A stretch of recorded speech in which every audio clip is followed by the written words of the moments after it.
খিচুড়ি রান্না করব। সবজি কেটে নিয়েছি, মিষ্টি লাউ, বেগুন, ফুলকপি, গাজর, আলু, পেঁয়াজ। এদিকে মসুর ডাল নিয়েছি, খেসারি ডাল নিয়েছি, মুগ ডাল নিয়েছি, মাসকলাই ডাল নিয়েছি, ভাঙ্গা মটর নিয়েছি, 5টা ডাল নিয়েছি। এগুলো চাল ডাল সব ধুয়ে নিব এক জায়গায় করে। আর সবজিগুলো এখন ভালো করে ধুয়ে এদিকে আমি গরম মশলা বেটে নিয়েছি। জিরে, গরম মশলা, রসুন, আদা থেতলে নিয়েছি। আদাটা অবশ্যই নেবেন থেতলে। এদিকে তেজপাতা, শুকনো লঙ্কা, চালটা ভালো করে ধুয়ে নিয়েছি, চিকনে চাল এটা। এদিকে সবজিগুলো ভালো করে ধোয়া হয়ে গেছে, ভাজতে দিব এখন তেলে। হালকা ভেজে নিতে হবে। হলুদ গুঁড়ো দিলাম, লবণ, লঙ্কা গুঁড়ো 1 চামচ দিয়ে ভালো করে ভাজতে হবে এগুলোকে, সবজিগুলোকে। তাহলে যে সবজির একটা গন্ধটা থাকবে না। এভাবে আপনারা ভেজে খিচুড়ি রান্না করবেন, টেস্টটা দ্বিগুণ হবে। সময় ধরে ভাজতে হবে, সিদ্ধ সিদ্ধ একটু হবে। এদিকে আমি চাল ডাল ধুয়ে নিয়েছি, তেল দিয়েছি। এখন অ্যাড করব শুকনো লঙ্কা, তেজপাতা সব দিয়ে দেব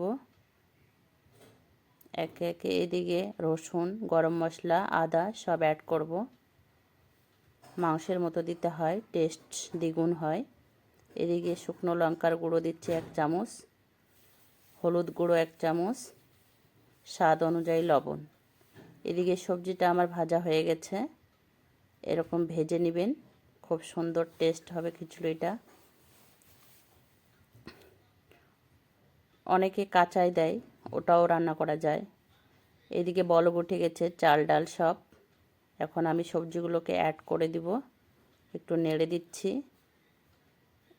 সবজিগুলো এখন ঢেলে দিচ্ছি, সব অ্যাড করব এখন। একটু নাড়ছি এখন, নাহলে তলা দিকে দাগ ধরে যাবে। এভাবে আপনারা নাড়বেন, ঘাঁটতে হবে সময় ধরে একটু। খিচুড়ি হয়ে গেছে আমার ফাইনালি। দেখেন কত সুন্দর কালারটা এসছে, অসাধারণ। গাজর সবজিগুলো সব ভেজে দিয়েছি, খুব সুন্দর একটা কালার এসছে। আপনারা বাড়িতে এভাবে করে খাবেন। এদিকে আমি বেগুন কেটে নিয়েছি, বেগুনের চপ, ডিম ভাজা আর পাঁপড় ভাজা। অসাধারণ খেতে লাগে গরম গরম খিচুড়ি এই শীতে। আপনারা এভাবে বাড়িতে করে খাবেন।